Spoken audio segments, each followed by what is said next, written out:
Bismillahirrahmanirrahim. Assalamualaikum warahmatullahi wabarakatuh. Alhamdulillah, alhamdulillahi rabbil alamin. Wassalatu wassalam ala asrafil anbiya wal mursalin. Asyhadu an la ilaha illallah wahdahu la syarikalah. Wa asyhadu anna Muhammadan abduhu wa rasuluh la nabiyya ba'da. Allahumma sholli wa sallim wa barik ala nabiyyina Muhammad wa ala alihi wa sahbihi ajma'in, amma ba'du. Jamaah subuh rahimakumullah.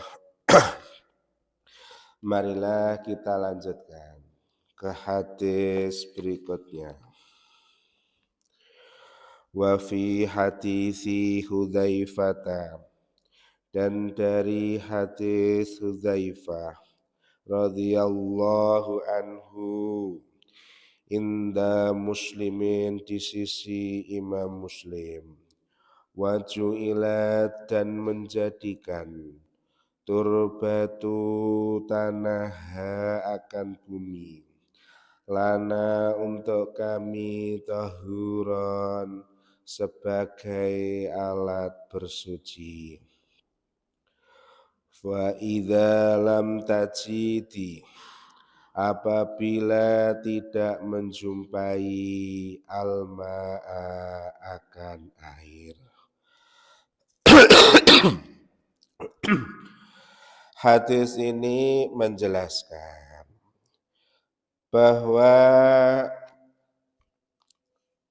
Allah telah menjadikan tanah, Allah telah menjadikan debu itu sebagai tempat bersuci apabila tidak menjumpai air.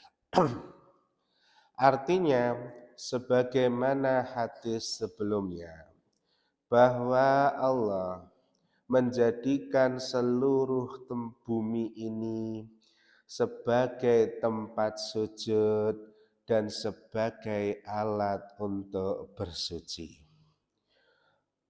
Kata-katanya adalah tanah, Pak. Soidan.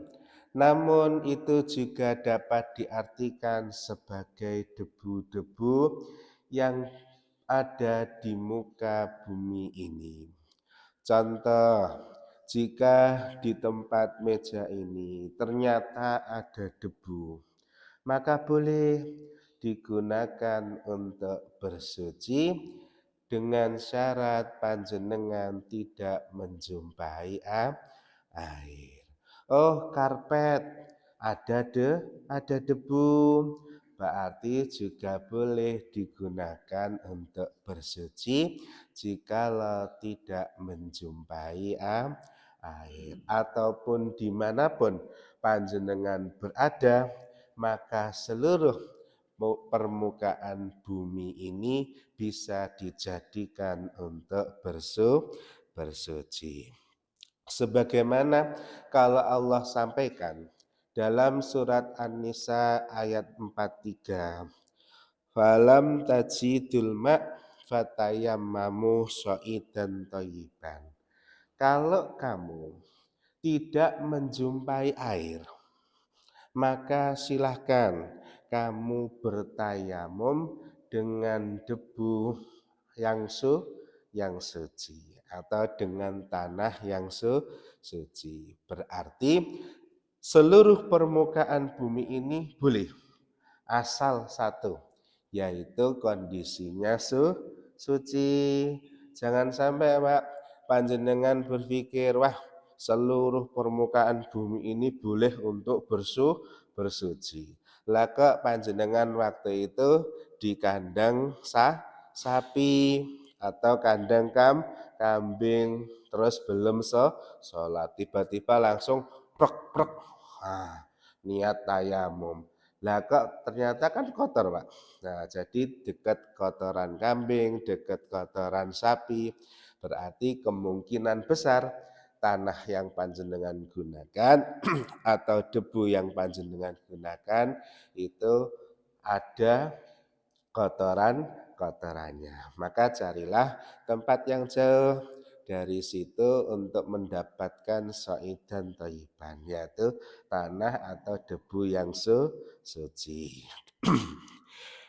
Wa an aliyin, dan dari Ali, inda Ahmadu, di sisi Ahmad, waju'ila, dan menjadikan aturabu, debu, li, untukku, tahuron, yakni alat bersuci. Sama, jadi so'idan atau turab itu sama-sama menjadi alat untuk bersuci, baik itu tanah, baik itu debu.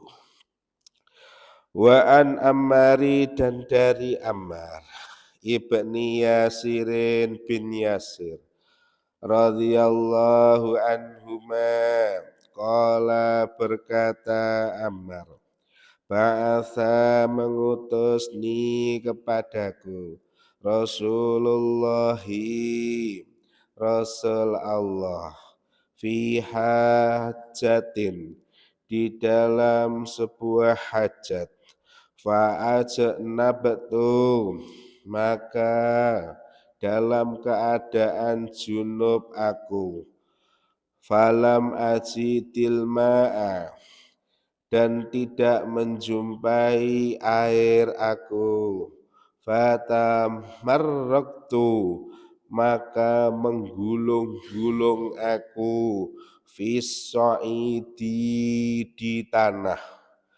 kama tatamarragu, sebagaimana membolak-balik, ad-dabbatu, ad-dabbatu, hewan, summa ataitu, kemudian mendatangi aku Rasulullahi, Rasul Allah sallallahu alaihi wasallam. Fadzakartu, maka menceritakan aku lahu kepadanya, dzalika, demikian itu. Faqala, maka menjawab Nabi, innama yakfi, hanya saja cukup, ka, untukmu, antakula, bahwa berkata Nabi, biyadaika, dengan tanganmu, hakada, seperti ini. Summa dzaraba, kemudian menepukkan, biyadaihi, dengan kedua tangannya, al-ardha, ke bumi, darbatan, tepukan, wahidatan, yang satu, darbatun, tepukan, wahidatun, satu kali, summa masaha, kemudian mengusap, asimali, yakni tangan kiri, alal yamini, atas tangan kanan, wadhara, dan punggung, kafaihi, telapak tangannya, wa wajhahu, dan wajahnya, muttafaqun, disepakati, alaihi, atas hadis, walafdzul muslimin, dan lafaz Imam Muslim.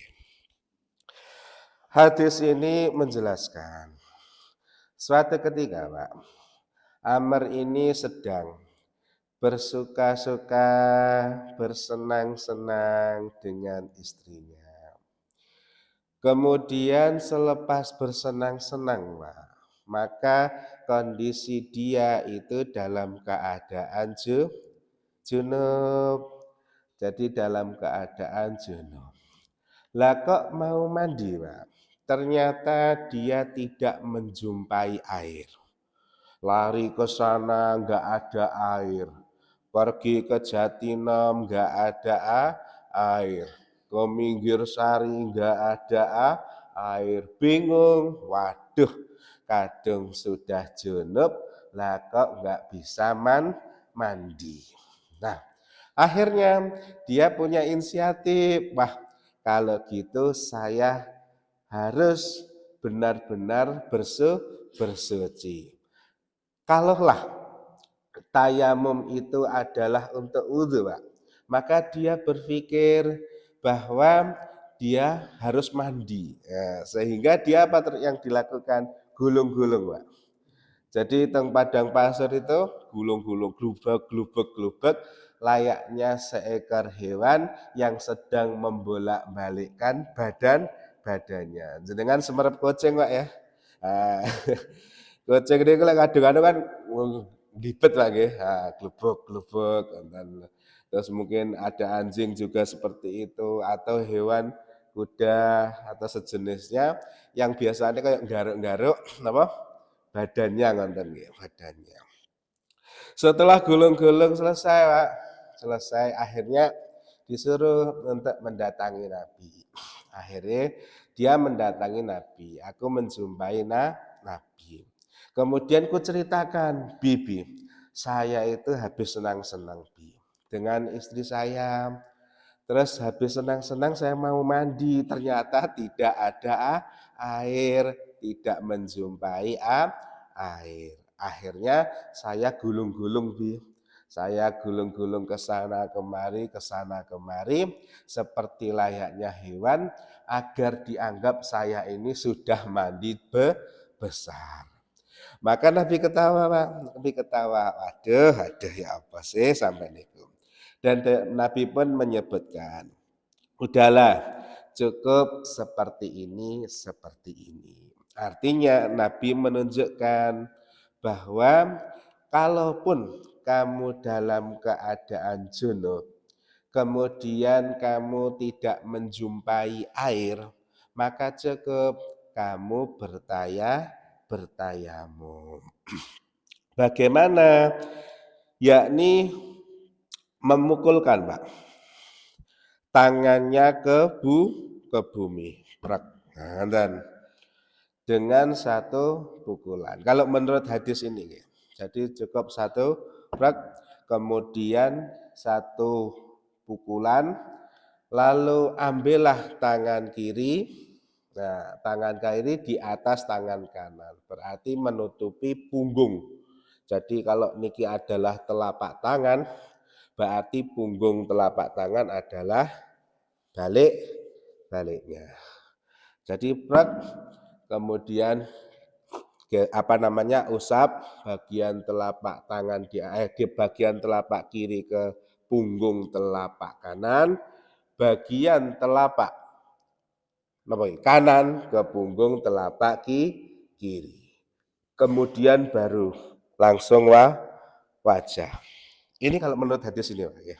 Jadi kalau menurut hadis ini berarti ada dua hal yang kita pahami, apakah tayamum itu mengusap kepala wajah terlebih dahulu, ataukah tayamum itu mengusap tangan terlebih dahulu. Ada dua pendapat. Kalau menurut hadis ini berarti mengusap tangan terlebih dahulu.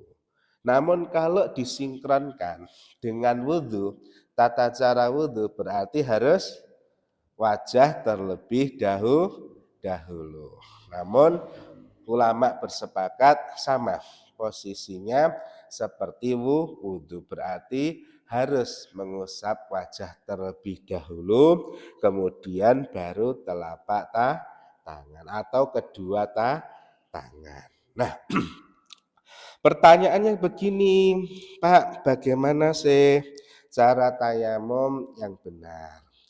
Karena ada beberapa hadis yang berkaitan dengan tata cara bertayamum.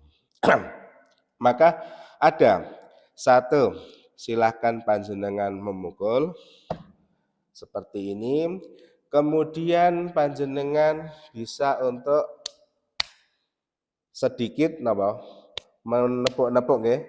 Atau boleh kalau tidak mau menepuk, silakan ambil kemudian panjenengan tiup.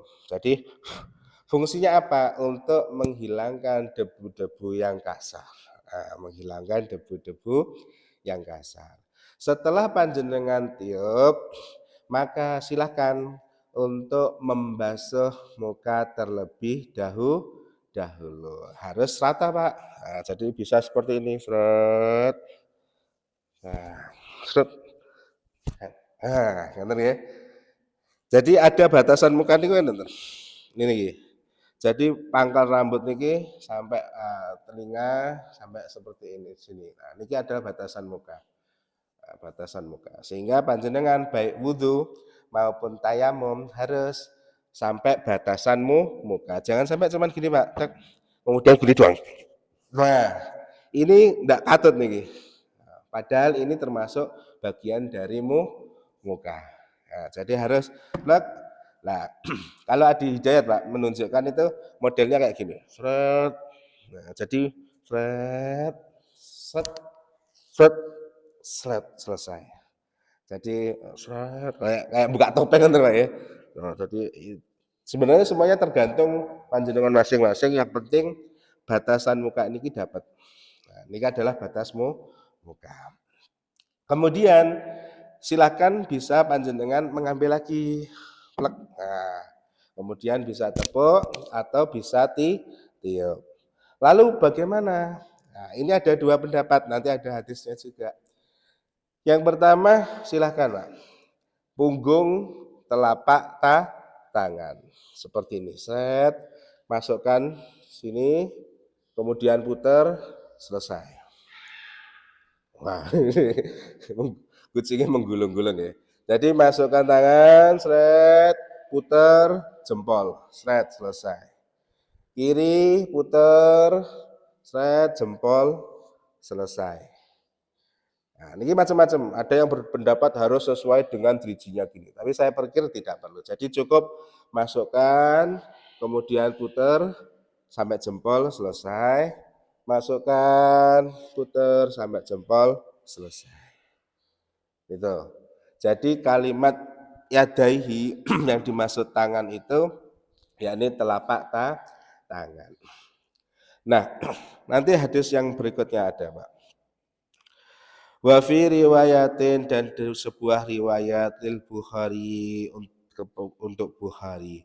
Wa daraba, dan memukulkan bikafaihi telapak tangannya al arda ke bumi, fanafaha, maka mengusap fihi ma keduanya, summa masaha, kemudian mengusap fihi ma keduanya, wajhahu, wajahnya, wakafaihi, dengan telapak tangannya. Ini sama. Jadi mengusap tangan baru dia mengusap wajah. Namun kembali kami sampaikan bahwa sesuaikan untuk seperti wudhu. Jadi panjenengan wajah dahulu, kemudian barulah tangan. Nah, Pak, gimana? Apakah kadang saya melihat bahwa ada yang mengusap tangannya ilal marofik, yakni sampai siku. Jadi gini, seret, kemudian tarik, selesai. Seret, kemudian tarik, selesai. Nah, apakah ada, Pak, dalilnya? Katakanlah niki. Wa an Ibnu Umar, dan dari Ibnu Umar radhiya, semoga ridha Allah anhuma, dari keduanya. Qala, berkata Umar, qala, bersabda Rasulullah Rasul Allah sallallahu alaihi wasallam, atayammumu, yakni bertayamum, darbatani, dua pukulan, darbatun, satu pukulan, lil wajhi, untuk wajah, wa darbatun, dan satu pukulan, lil yadaini, untuk kedua tangan, ilal marfaqaini, yakni sampai siku-siku. Rawa meriwayatkan hu akan hadis Ad-Daraqutni, Imam Ad-Daraqutni, wasohaha dan mensohehkan al-imamatu imam. Hadis ini berkaitan dengan tayamum. Sama. Jadi beliau mengusap wajah terlebih dahulu satu pukulan tek, kemudian wajah selesai, ambil pukulan kedua brek, kemudian tangan. Nah di sini kalimatnya ilal marofik, sampai siku. Namun bagaimana pendapat yang lain, Pak? Silahkan. Ada beberapa pendapat. Yang utama satu, kalau hadis ini berkaitan marofik, berarti penggunaan tayamum untuk masalah tangan itu sampai siku.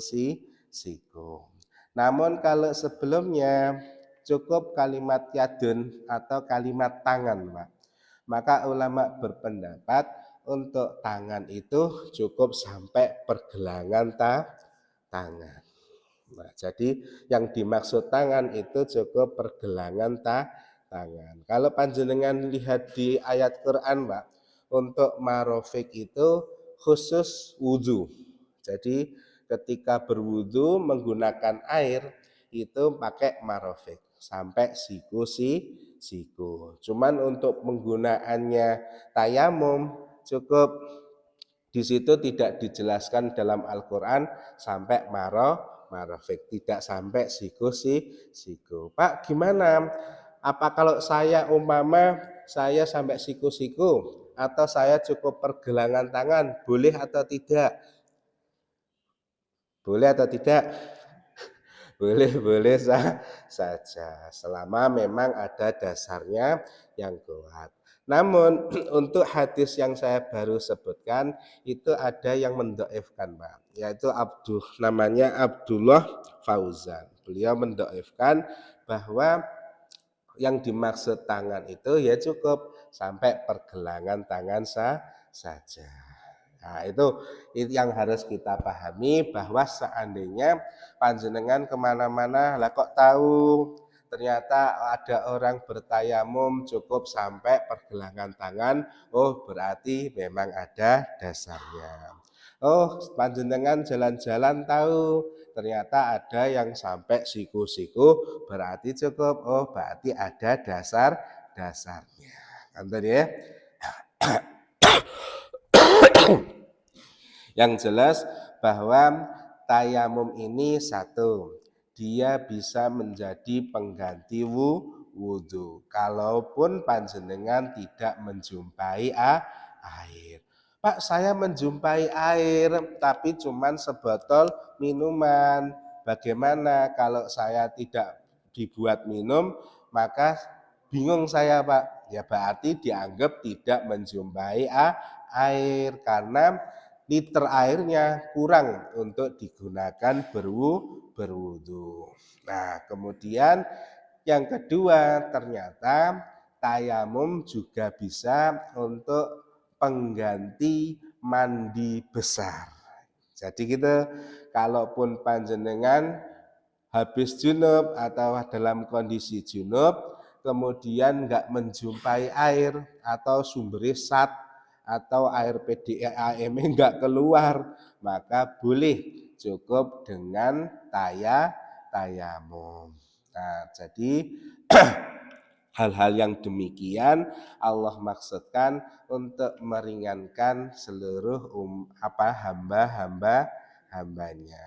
Karena bagaimanapun kita pasti, Pak, pernah menjumpai keadaan-keadaan yang demikian itu, termasuk ketika orang sakit, ya.